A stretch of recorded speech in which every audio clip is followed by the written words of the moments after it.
Okay, that sounds like a tritone. Sounds like a major second. Sounds like a major third.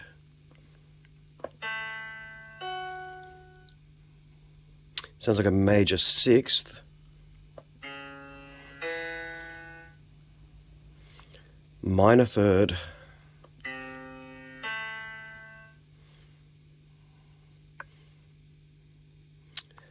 That's a major sixth again. Definitely a tritone. It's a unison. It's a unison. It's a major seventh. Major second. Perfect fourth. Unison. Alright, you get the idea. Fourth again. I can't stop.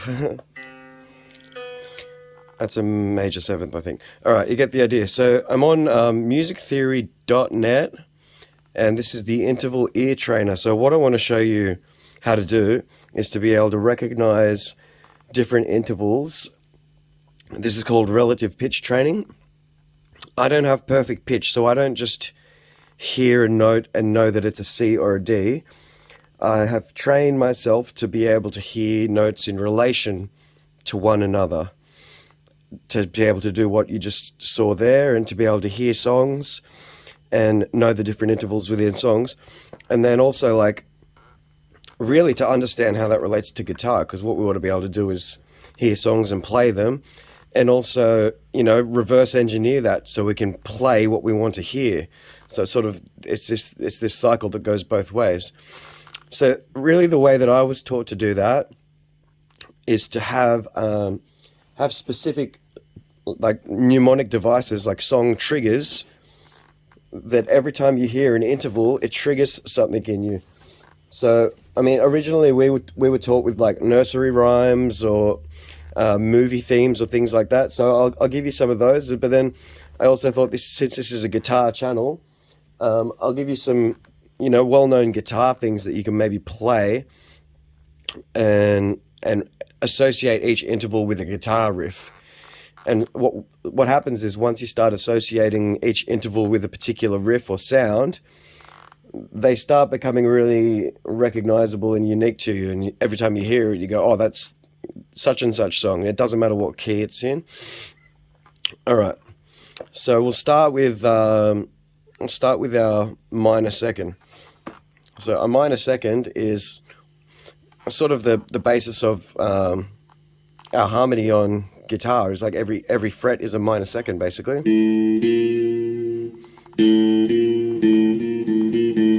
No, when we were taught, we were told that that's the Jaws theme, basically. It has a very dissonant sound. It's the smallest interval we have access to. The example I'm giving you is Sad But True from Metallica.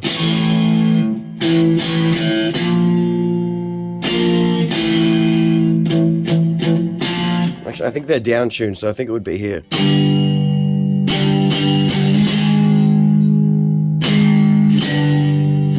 So it's one fret going up a fret. That's in power chords, but that's the idea there. Metallica does this a lot. Another song of theirs, Wherever I May Roam.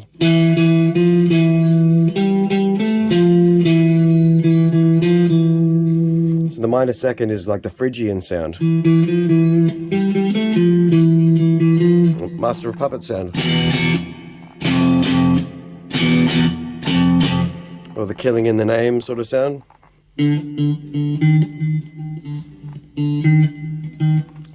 So I reckon that's a pretty easy one to not mistake with anything else. It has a very unique sound to it. All right, moving on to the major second. It's a lot less dissonant. Just moving that extra distance of one extra fret. There's a lot more space there.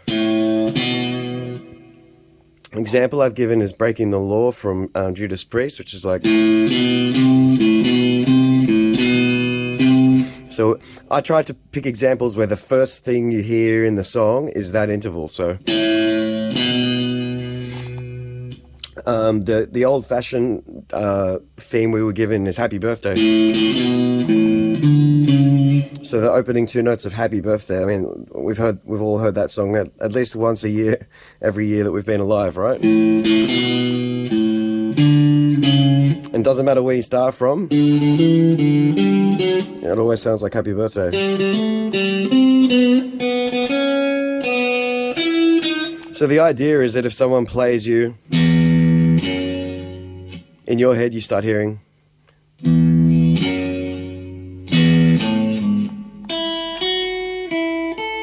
You start hearing the rest of the tune, and then you know what that interval is.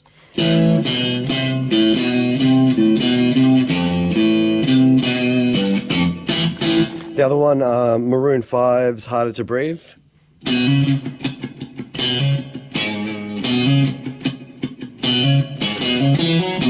So that's the flat 7 going to the 1, that's a tone away as well.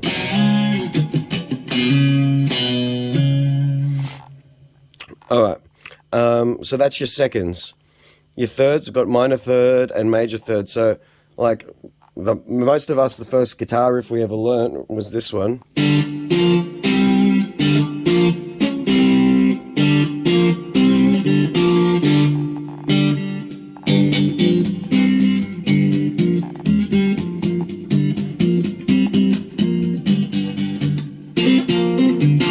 Smoke on the Water, right? So that opening two notes,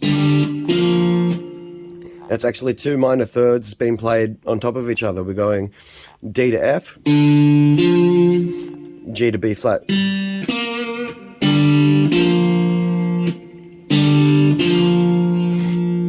Alright, so that's Deep Purple, Smoke on the Water. Another song of theirs as well.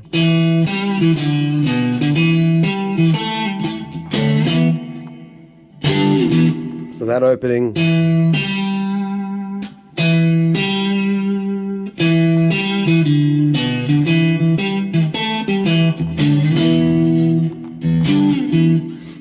that opening two notes, that's also a minor third. That's you'll hear that in a lot of different songs. These are some examples that are familiar to me, but feel free to use your own. Major third.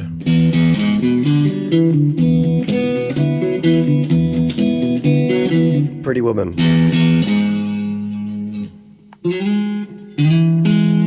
The one that I always hear in my head is it's a major third, but it's split up another octave higher.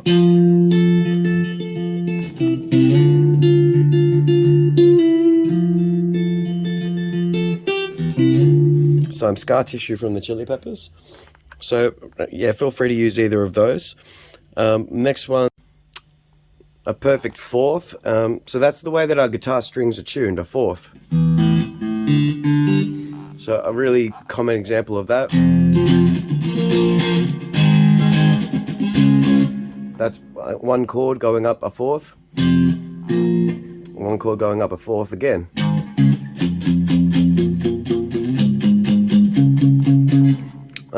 The ones that we're usually taught are like Amazing Grace.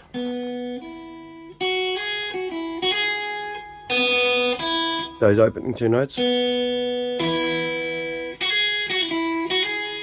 Or if you're an Aussie, the Australian anthem.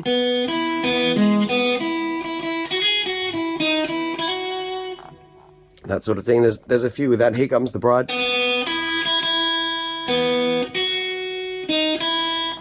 Those sort of things. So that's a really really easy noticeable one. Quite distinctive with a lot of melodies. Okay, the tritone.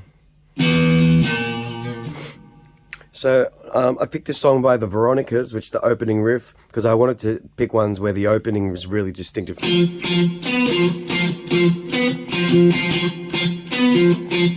So they start out their song like that with the F to the B.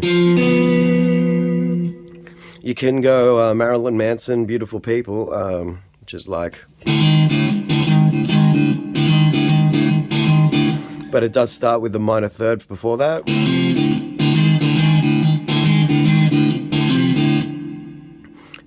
Jimi Hendrix's Purple Haze. So what happens with that is the guitar is doing the B flat and the bass is doing the E. the combination of those together is you get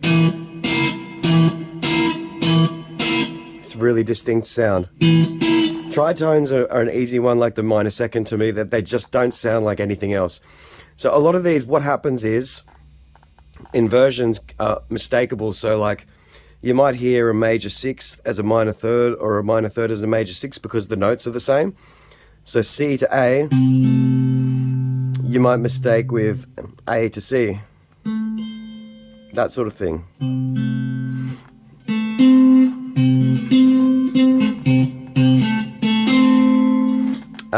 But a tritone just doesn't sound like anything to me. It's again the Metallica interval. That one.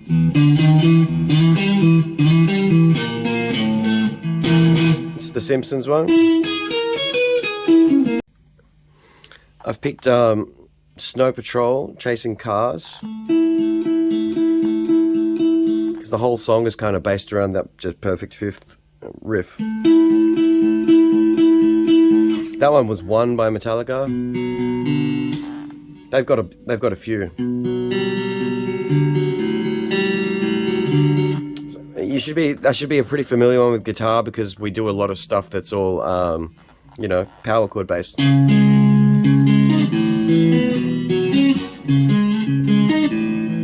All that sort of stuff. All right, minor sixth. In My Life by the Beatles, so that interval. So this is where it can get confusing, because like that's sort of an A major chord, and we've got C sharp to A. Now in reverse, that's a major third, A to C sharp. So it is kind of a happy sound. It's a major kind of sound. But you flip those notes around, C sharp to A, that's a minor six.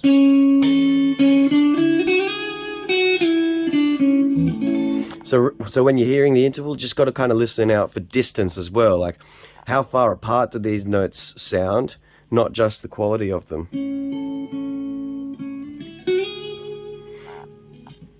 All right, for the minor sixth,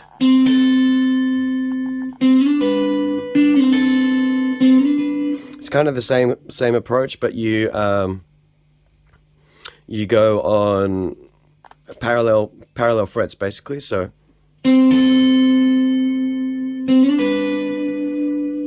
C to A.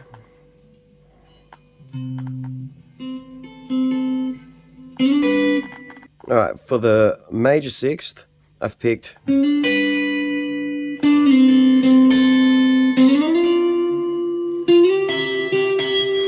might know this from Blues Brothers. It's called Soul Man from Sam and Dave. So this is just a bunch of major sixth intervals.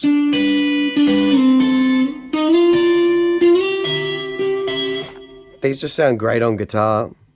You hear that sort of thing a lot in country and rockabilly kind.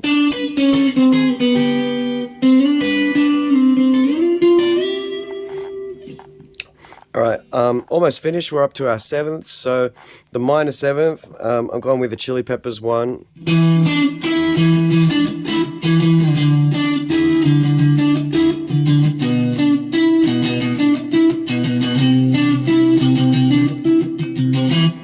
So again, a minor seventh is like a tone, but an octave higher. So D to E, but it's E to D. That interval. Not to be confused with a major seventh, which is a semitone,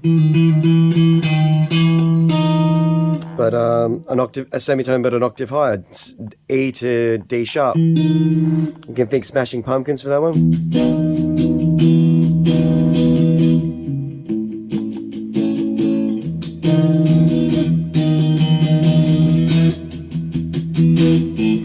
I've used Foo Fighters, Everlong as an example.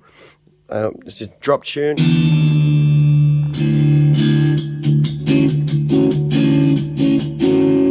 So that D to C sharp.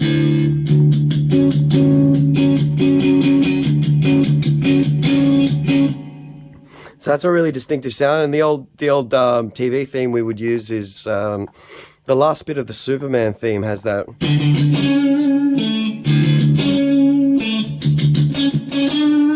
So there's something about that unresolved part of the melody there. It's very distinctive to my ear. Okay, and then for the octave, there's a few you can use. Sweet Child. So just you're listening for distance, and then also the lack of tension, because they are the same pitch essentially. Another one. That's the same octave but an octave lower, and also starts with sweets. So think of your sweets for octave.